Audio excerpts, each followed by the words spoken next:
नया टॉपिक है हमारा, काफी इंपॉर्टेंट टॉपिक है क्योंकि मैंने आपसे कहा था एक तो न्यूमेरिकल आता है इस चैप्टर से और एक 1 या 2 मार्क्स का डिफेक्ट्स के अंदर से, यहां से भी क्वेश्चन आता है। तो आपका नया टॉपिक है इम्परफेक्शंस।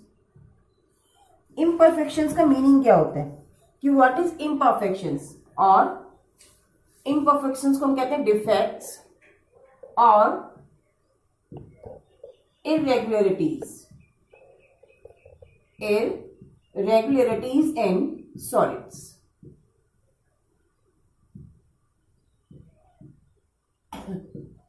imperfections और defects और irregularities in solids।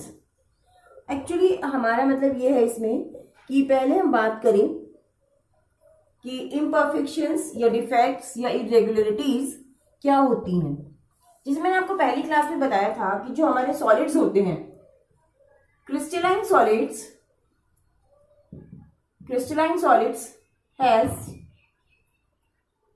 जो क्रिस्टलाइन सॉलिड्स होते हैं इनका जो ऑर्डर होता है वो लॉन्ग रेंज ऑर्डर होता है। लॉन्ग रेंज ऑर्डर का मतलब ये होता है कि इन एंटायर सॉलिड के अंदर एक प्रॉपर, जो एंटायर सॉलिड होता है आपका, एंटायर सॉलिड के अंदर एक प्रॉपर टाइप का अरेंजमेंट फॉलो होता है। जैसे कोई टेट्राहेड्रल है क्रिस्टल, तो एंटायर सॉलिड में टेट्राहेड्रल क्रिस्टल्स ही आपस में जुड़ेंगे।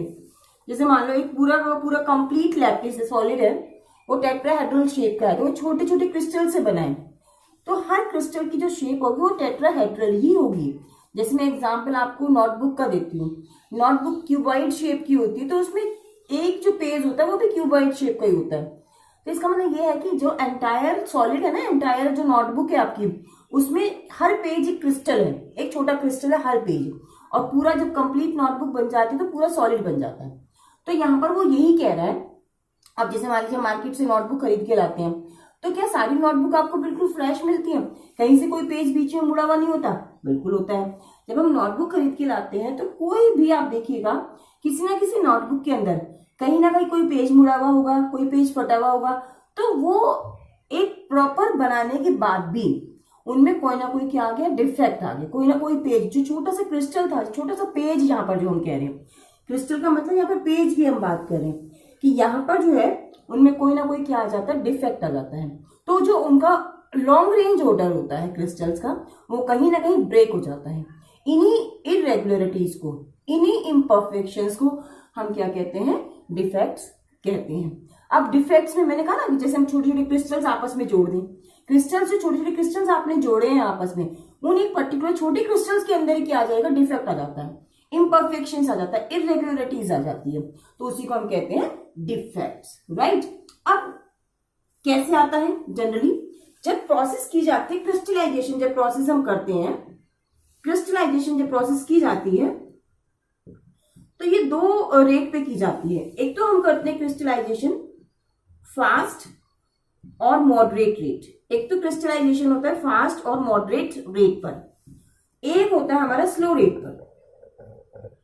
एक तो हम क्रिस्टलाइजेशन, ये आप एक्चुअली अब तो आपने 11th में भी आपने एक्सपेरिमेंट्स किए नहीं है लेबोरेटरी के अंदर, तो वहां पे आप क्रिस्टलाइजेशन प्रोसेस करते हो, क्रिस्टल्स बनाते हो, आप पोटाश एलम की भी बनाते हो, कॉपर सल्फेट की भी क्रिस्टल्स आप बनाते हैं। तो यदि हम क्या करें प्रोसेस, यदि जैसे मान लीजिए हम पहले क्रिस्टलाइजेशन करने के लिए हमें सैचुरेटेड सोल्यूशन बनाना होता है, फिर हम उसको टेम्परेचर पे रख देते हैं प्रॉपर। मान लो आपने सैचुरेटेड सोल्यूशन बना के एकदम उसे फ्रिज के अंदर रख दिया, फ्रीजर में रख दिया, बहुत फास्ट रेट पे आपने उसे टेम्परेचर डाउन करके उसको रख दिया, तो जो क्रिस्टल्स बनेंगे वो इतने अच्छे नहीं बनेंगे। लेकिन यदि आप सैचुरेटेड सोल्यूशन बना के उसे रूम टेम्परेचर पे हल्का से कम टेम्परेचर करके उसे रख देते हैं, रूम टेम्परेचर भी थोड़ा कम ही होगा सैचुरेटेड सोल्यूशन से, तो यदि आप उसे कम टेम्परेचर पे रख देते हैं तो धीरे धीरे जब क्रिस्टलाइजेशन होगा तो उसमें प्रॉपर क्रिस्टल्स आपको मिलेंगे। लेकिन क्या वो बिल्कुल 100% आइडियल होंगे क्रिस्टल्स? नहीं। जैसे कोई भी व्यक्ति या कोई भी चीज आइडियल नहीं हो सकती, ऐसे ही चाहे हम सॉलिड्स को यदि फास्ट रेट पे बनाओगे तो उनके अंदर बहुत ज्यादा डिफेक्ट्स आ जाते हैं, लेकिन यदि हम स्लो रेट पे बनाते हैं तो डिफेक्ट्स आएंगे, इम्परफेक्शंस आएंगे, लेकिन वो बहुत कम होंगे।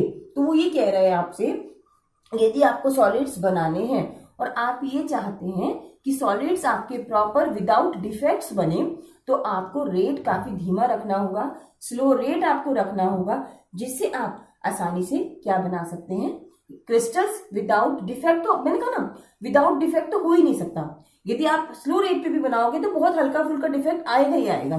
तो इसी जो डिफेक्ट्स वहां पर आया है उन्हीं को हम कहते हैं इम्परफेक्शंस और डिफेक्ट्स और इरेगुलरिटीज इन सॉलिड्स। तो आप पहले इन्हें चाहे तो नोट मैं लिखवा देती हूँ, लिख लीजिए, हेडिंग डालिएगा,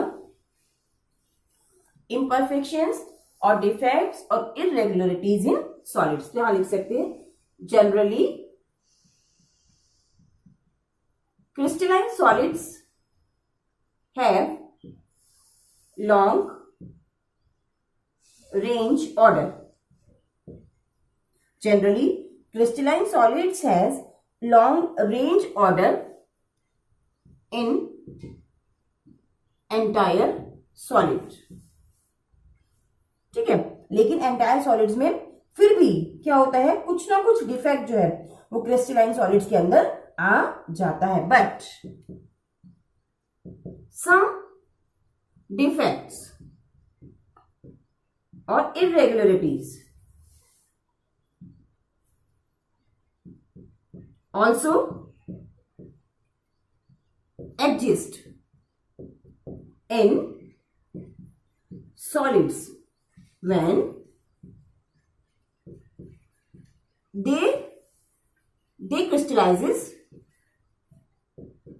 when they crystallizes at fast or moderate rate। जिसमें मैंने आपको नोटबुक का एग्जांपल दिया कि सारे पेजेस सही है, लेकिन कहीं ना कहीं बीच में से एक पेज जरूर मुड़ा हुआ होता है, कोई ना कोई पेज, तो वही डिफेक्ट मान के चलिए कि छोटे छोटे जो हमने क्रिस्टल्स लगा रखे हैं लाइक पेज, उन पेज में कहीं ना कोई क्रिस्टल्स, कोई ना कोई पेज डिफेक्ट जरूर होता है, डिफेक्ट मतलब उसके अंदर इम्परफेक्शन जरूर होता है। तो वही जो इम्परफेक्शन आया है सॉलिड्स के अंदर एक पर्टिकुलर क्रिस्टल में, उसी को हम कहते हैं डिफेक्ट। और ये जनरली कब एग्जिस्ट होते हैं डिफेक्ट, जब हम रेट बहुत हाई रखते हैं। जैसे मैंने एग्जाम्पल दिया आपको कि आप लेबोरेटरी में काम करते हैं, हम क्रिस्टलाइजेशन प्रोसेस करते हैं, तो जैसे हमने सैचुरेटेड सॉल्यूशन बनाया और ले जाके हमने बिल्कुल एकदम फ्रीजर में रख दिया सैचुरेटेड सॉल्यूशन बनाते, तो इसका मतलब टेम्परेचर एकदम डाउन कर दिया आपने, तो उसमें जो क्रिस्टल्स बनेंगे वो बहुत फास्ट रेट पे बनेंगे और उन क्रिस्टल्स में डेफिनेटली कोई ना कोई डिफेक्ट आएगा जरूर। लेकिन यदि हम वही प्रोसेस क्रिस्टलाइजेशन को हम धीरे धीरे करें, लंबा समय देकर या लॉन्ग ड्यूरेशन देकर हम उस क्रिस्टलाइजेशन को करेंगे, तो उसमें डिफेक्ट तो बहुत नेग्लिजिबल आएगा। तो लेकिन हाँ डिफेक्ट आएंगे जरूर, ऐसा नहीं है कि बिल्कुल 100% डिफेक्ट फ्री हो जाएंगे, लेकिन हाँ डिफेक्ट्स काफी कम होंगे। उस केस में हम ये कह सकते हैं कि मे बी हमारा आइडियल सॉलिड्स बन जाए। यदि आप ये नोट डाउन कर चुके हैं तो मैं आप कर दूं इसको।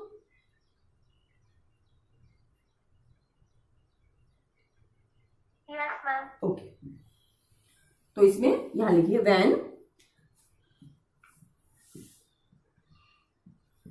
crystallization occurs at slow rate, the solid may be मतलब मे बी, ये नहीं कि 100% होगा ही होगा, मे बी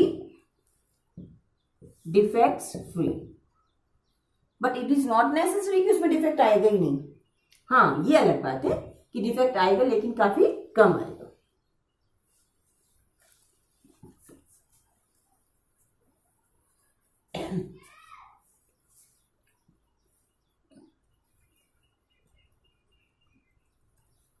अब जो डिफेक्ट्स होता है,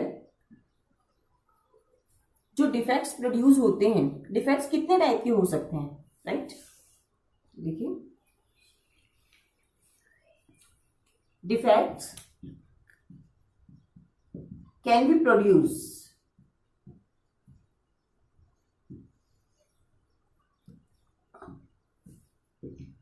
around a point, एक पर्टिकुलर कॉन्स्टिट्यूएंट पार्टिकल्स अपनी जगह से हट गया और वेपराइज हो गया, वहां पे नहीं आया, वहां पे वैकेंसी उसने बना दी, उस जगह वो आया ही नहीं है, एक पर्टिकुलर अराउंड ए पॉइंट, इसको हम कहते हैं पॉइंट डिफेक्ट। ये एक पर्टिकुलर जो लैटिस पॉइंट है, एक पर्टिकुलर जो एटम है, जो पर्टिकुलर मॉलिक्यूल है, जो आयंस है, वो अपनी जगह से हट गया, अराउंड ए पॉइंट जब डिफेक्ट आएगा उसको हम कहेंगे पॉइंट डिफेक्ट। एक होता है लाइन डिफेक्ट, इसमें एंटायर रोज जो होती है, एंटायर रोज मतलब पूरी की पूरी एक रोज ही, डिफेक्ट्स प्रोड्यूस अराउंड एंटायर रोज, पूरी रोज, जैसे रोज है ये पूरी रोज है, इस रोज में ही गड़बड़ी आ जाती है, कोई खाली हो गया वहां से, कोई आया ही नहीं है, कोई पार्टिकल्स इस शेप का आ गया, कोई कैसा आ गया, कोई कैसा आ गया, मतलब एंटायर रोज ही गड़बड़ हो जाती है, उसको हम कहते हैं लाइन डिफेक्ट। लेकिन ये वाले हमारे सिलेबस में नहीं है, हमारे सिलेबस में जो डिफेक्ट्स हैं वो पॉइंट डिफेक्ट्स हैं। पॉइंट डिफेक्ट में क्या होता है कि एक पर्टिकुलर जो डिफेक्ट प्रोड्यूस होता है वो अराउंड ए पॉइंट प्रोड्यूस होता है, जो डिफेक्ट प्रोड्यूस होगा पॉइंट डिफेक्ट के अंदर, डिफेक्ट प्रोड्यूस अराउंड अ कॉन्स्टिट्यूएंट पार्टिकल्स, जो यहाँ पे डिफेक्ट आएगा, defect produce around the constituent particles, around a constituent particle, एक कॉन्स्टिट्यूएंट पार्टिकल्स के अराउंड आता है, उसी को हम कहते हैं पॉइंट डिफेक्ट।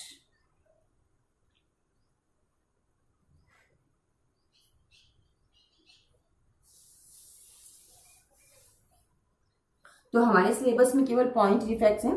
अब जो मैंने ये समझाया है आपको टॉपिक, इसमें कोई डाउट है तो बताइए।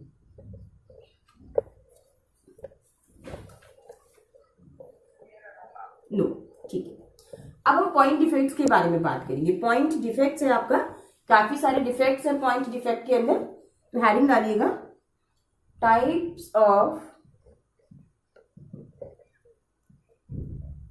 Point defects. तो पहले एक छोटी सी ना वेन डायग्राम ये बना लीजिए, फ्लो डायग्राम बना लीजिए, जिसमें सारे आपके टाइप्स ऑफ डिफेक्ट्स आपके आ जाएंगे। तो पॉइंट डिफेक्ट्स की हम बात कर रहे हैं। ये टाइप ऑफ पॉइंट डिफेक्ट्स दो टाइप के होंगे, एक तो होंगे स्टिक्योमेट्रिक, स्टिक्योमेट्रिक डिफेक्ट्स, राइट, और एक होंगे आपके नॉन स्टिक्योमेट्रिक डिफेक्ट्स। नॉन, अभी बताती हूँ इनका मतलब one by one. Non stoichiometric defects दो टाइप के होते हैं, तो स्टिक्योमेट्रिक डिफेक्ट्स और एक नॉन स्टिक्योमेट्रिक डिफेक्ट्स। ये फर्दर कितने टाइप के होते हैं, इन्हें फर्दर हम डिवाइड करेंगे कितने टाइप में। एक तो होता है ये वैकेंसी डिफेक्ट, एक होता है इंटरस्टिशियल डिफेक्ट, एक होगा साइंटिस्ट के नाम पे फ्रैंकल डिफेक्ट, एक होगा शॉर्टकी डिफेक्ट, बहुत इंपॉर्टेंट, मोस्ट इंपॉर्टेंट पार्ट है ये, मोस्ट इंपॉर्टेंट, एक होगा इम्प्योरिटी डिफेक्ट। तो ये आपके स्टिक्योमेट्रिक डिफेक्ट्स हैं, very very important, most important, चाहे आपके स्टिक्योमेट्रिक हो चाहे आपके नॉन स्टिक्योमेट्रिक हो, both are very very important, both are. तो जो ये आपके स्टिक्योमेट्रिक डिफेक्ट्स हैं और जो नॉन स्टिक्योमेट्रिक डिफेक्ट्स हैं, ये भी आपके डिफरेंट टाइप के होते हैं, ये भी दो टाइप के आपके होते हैं। एक तो होते हैं आपके ये टू टाइप के, एक तो होंगे मेटल एक्सेस डिफेक्ट्स, ठीक है, और एक होंगे आपके metal deficiency defect, metal deficiency defect. और जो मेटल एक्सेस डिफेक्ट्स है ये भी टू टाइप के होते हैं आपके, metal excess defects also of two type, तो ये भी टू टाइप के होंगे, ड्यू टू एक्स्ट्रा इलेक्ट्रॉन और या एक्स्ट्रा एनायन कह दीजिए, एक्स्ट्रा इलेक्ट्रॉन और एक्स्ट्रा एनायन, और दूसरा जो डिफेक्ट है आपका due to extra cation, due to extra cation. ये आपके डिफरेंट टाइप के क्या थे, हमारे डिफेक्ट्स थे।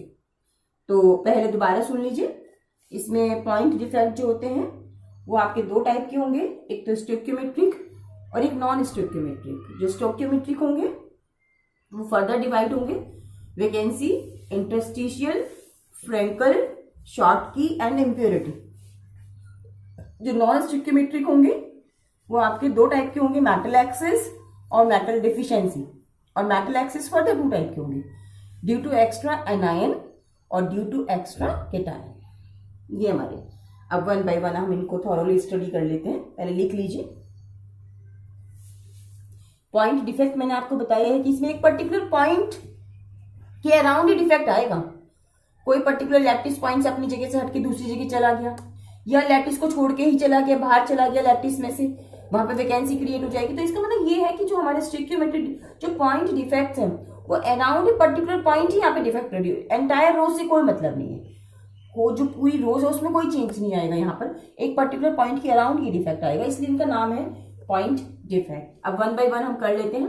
पहले हम बात करते हैं स्टोइकियोमेट्रिक डिफेक्ट्स। अब यहाँ पे इसका मीनिंग क्या है, what is the meaning of stoichiometric defects.